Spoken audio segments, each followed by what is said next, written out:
Mesdames et messieurs, bonsoir.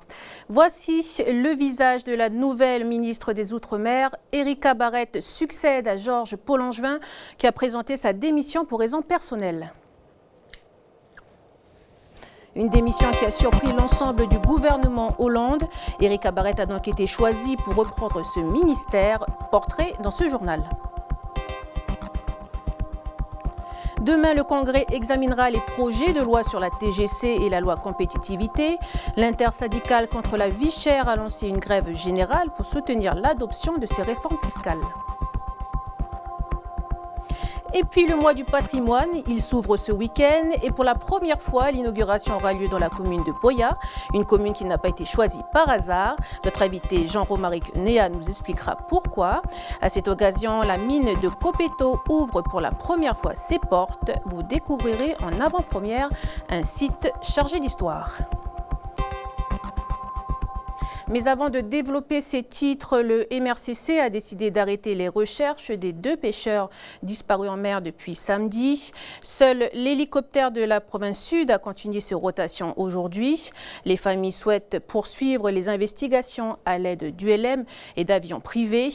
Pour cela, elle appelle à la solidarité des citoyens à travers un appel aux dons. Il y aura de l'agitation demain rue Vauban à Nouméa. Les projets de loi sur la TGC et sur la loi compétitivité seront examinés toute la journée par les élus du Congrès. Si la TGC fait l'unanimité, ce n'est pas le cas pour la loi compétitivité. L'intersyndicale contre la vie chère s'est réunie cet après-midi. Elle appelle ses sympathisants à la grève générale pour soutenir ces 2 réformes fiscales. Le Soin Commerce, le FO et l'USTKE ont décidé de ne pas y participer. Milo Poignawa nous explique pourquoi. Je sais que de ce secteur et surtout les gens du secteur de l'automobile, le patronat a fait beaucoup pression sur les gens en leur disant que si on touche aux marges, il y aura des conséquences sur les emplois. Il y aura des conséquences sur les salaires, sur les primes et les commissions des vendeurs. Donc nous, on a fait en sorte, on a essayé de mobiliser les gens, mais voilà, la pression, c'est vous dire toute la pression qui est exercée par le MEDEF sur nos adhérents. Georges Paul-Langevin n'est plus ministre des Outre-mer. À la surprise générale, elle a déposé sa démission auprès du président François Hollande. Tôt ce matin pour nous, dans un communiqué, l'Élysée a annoncé que la ministre démissionnait pour des raisons personnelles. Elle cède sa place à Erika Barrett, qui était jusque-là secrétaire d'État à l'égalité réelle. Son portrait avec Océane Zobler. C'était le 30 septembre 2015 à l'Assemblée nationale. Erika Barrett n'a pas hésité à se lever pour exprimer sa colère face aux paroles de Nadine Morano, membre du Parti républicain. Nadine Morano, députée européenne du parti prétendument républicain, affirmait avec un aplomb sidérant que la France est un pays de race blanche. Et pour moi, députée noire de la République, cette France décrite par Madame Morano n'est pas la mienne. Cette femme déterminée et engagée contre la discrimination raciale défend une égalité réelle qui doit exister entre l'Outre-mer et la France. L'égalité réelle, c'est ce que vous savez, vous, en tant que femme, c'est que dans certaines circonstances, parce que couleur de peau, parce qu'on est des femmes, parce qu'on est différents, on n'a pas les mêmes droits. Et l'égalité réelle consiste à faire tomber ces barrières qui empêchent d'avancer. Il y a eu l'égalité réelle homme-femme en 2014. La loi s'appelait comme ça, égalité réelle homme-femme. Donc voilà, c'est une démarche pour lutter contre ces discriminations et faire tomber les barrières. Erika Barrett, qui avait rédigé un rapport relatif à la régulation économique de l'outre-mer, est consciente de la hausse des prix en Nouvelle-Calédonie. Rétablir le pouvoir d'achat dans les îles fait aussi partie de ses priorités. Nous sommes les premiers, et c'est Victorin Lurel avec sa loi régulation, à s'attaquer à ces situations de monopole. Ça a été courageux contre des grosses sociétés qui verrouillaient les prix, où il n'y avait pas de transparence. Et cette situation de monopole portait préjudice au pouvoir d'achat sur nos territoires des citoyens. L'égalité de la nouvelle ministre est une égalité d'opportunités, une égalité des chances. Pour elle, ça passe par l'éducation et le courage.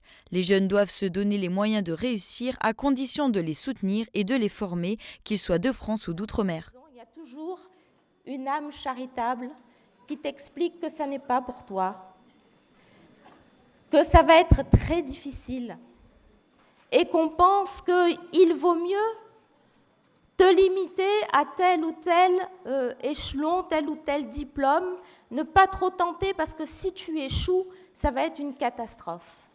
Eh bien non, l'échec n'est pas une catastrophe. L'échec endurcit, l'échec est un moyen d'apprendre à se dépasser. Femme de morale et de détermination, pour elle, le combat est devant car les droits de l'homme ne sont pas acquis.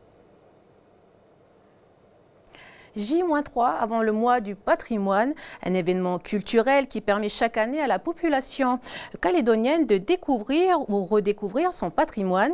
Pour la première fois, l'ouverture a été décentralisée de Nouméa vers Poya, un choix mûrement réfléchi. Notre invité Jean-Romaric Néa de la direction de la culture de la province Nord nous expliquera pourquoi. Mais avant de le retrouver, je vous propose de vous rendre sur un site qui pour la première fois ouvre ses portes au public. Il s'agit de la mine Copeto. Anissa Toussi. Claude a 62 ans. Cela fait 40 ans qu'il travaille à la société Le Nickel et 25 ans qu'il occupe le poste de chef de mine au centre minier de Népouy. Il fera partie des 13 guides lors de la visite de la mine du Copeto. Celle-ci débutera entre autres par un arrêt sur le site du Copeto B1. Ici, les exploitations se font entre 640 et 785 mètres d'altitude. On y trouve également une verse à stérile dans laquelle est stockée les latérites qui économiquement ne sont pas exploitables. Toute la verse à stérile est ceinturée par des blocs là, pour assurer la stabilité de l'ouvrage. Et à l'intérieur, on met les latérites. Donc comme les latérites, c'est très fin. Et il faut les stocker vraiment à l'intérieur. Et du verrou, on fait des bandes de roulement pour conduire l'eau à l'intérieur des massifs, pour gérer aussi la circulation de l'eau à l'intérieur du massif et pour ne pas détériorer les sites, quoi. Et pour maîtriser l'écoulement des eaux de ruissellement.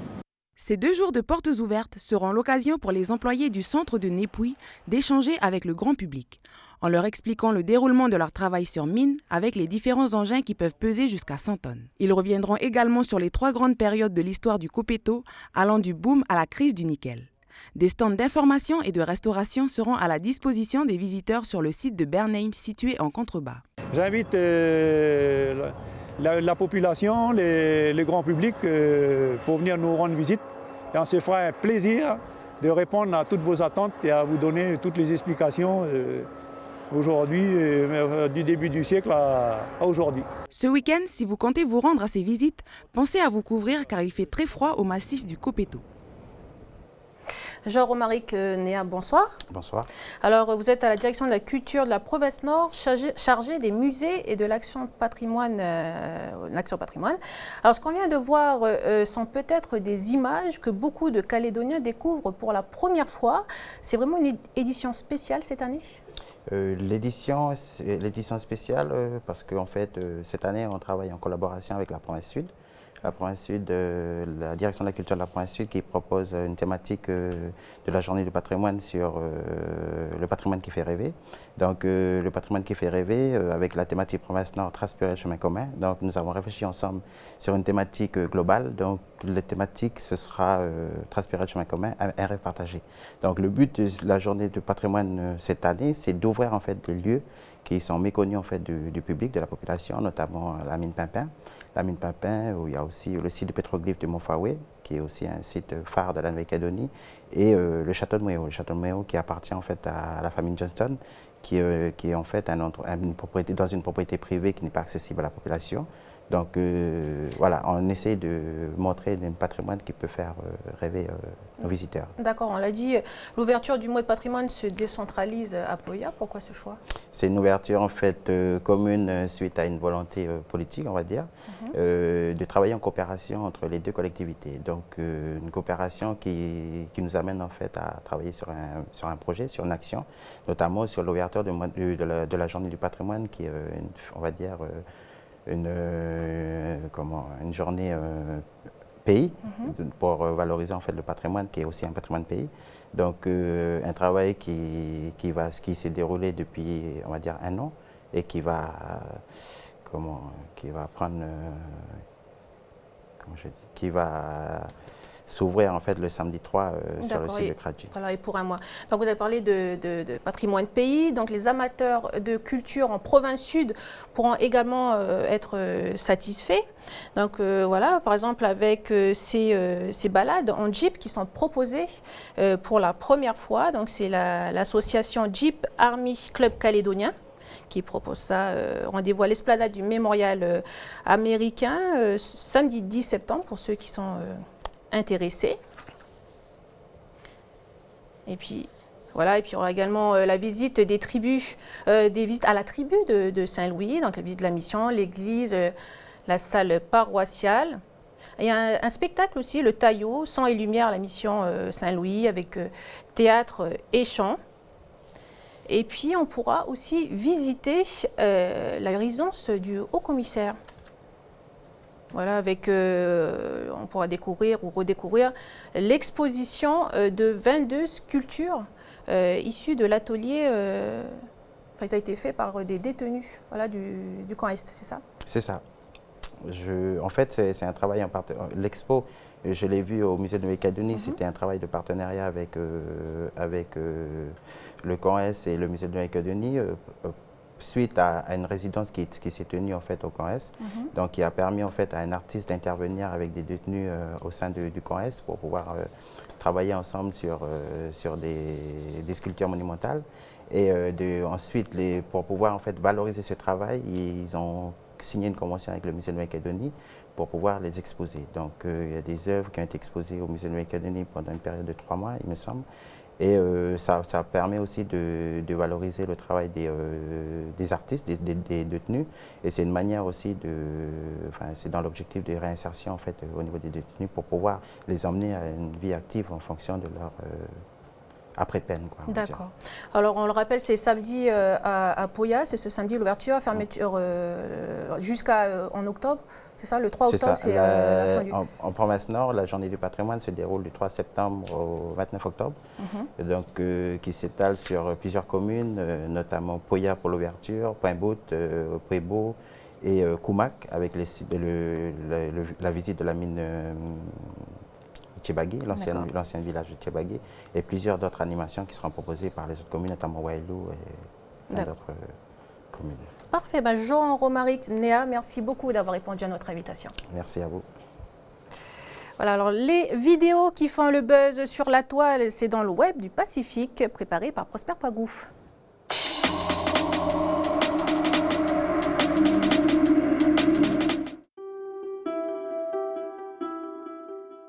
En Australie, pour la première fois, un drone a été autorisé à filmer le monolithe d'Uluru. Ce rocher rouge fait 9 km de circonférence pour 350 mètres de haut. Il a la particularité de changer plusieurs fois de couleur entre le lever et le coucher du soleil. Si le lieu est très prisé des touristes, avec 400 000 visiteurs en moyenne par an, il reste un endroit sacré pour les aborigènes. Appelé également Ayers Rock, il est classé au patrimoine mondial de l'UNESCO depuis 1987.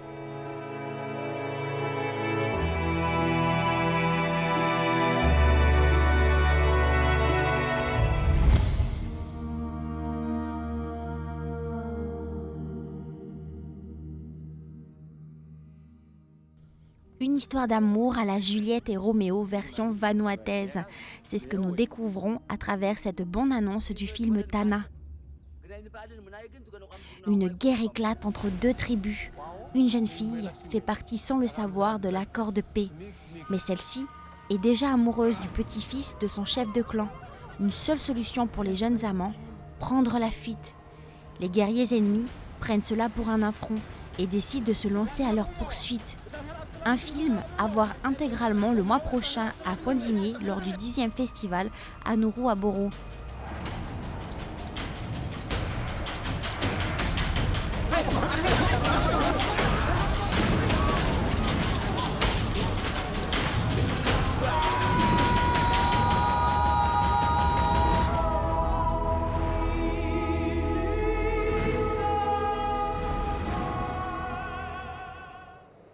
Voilà, c'était le Web du Pacifique préparé par Prosper Poigou et Stéphanie Marly. Non, Prosper n'a pas changé de voix.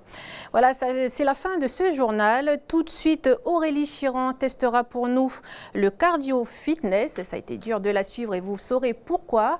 Ensuite, retrouver la météo de ces 3 prochains jours. Voilà, merci de nous avoir suivis. Excellente soirée à vous.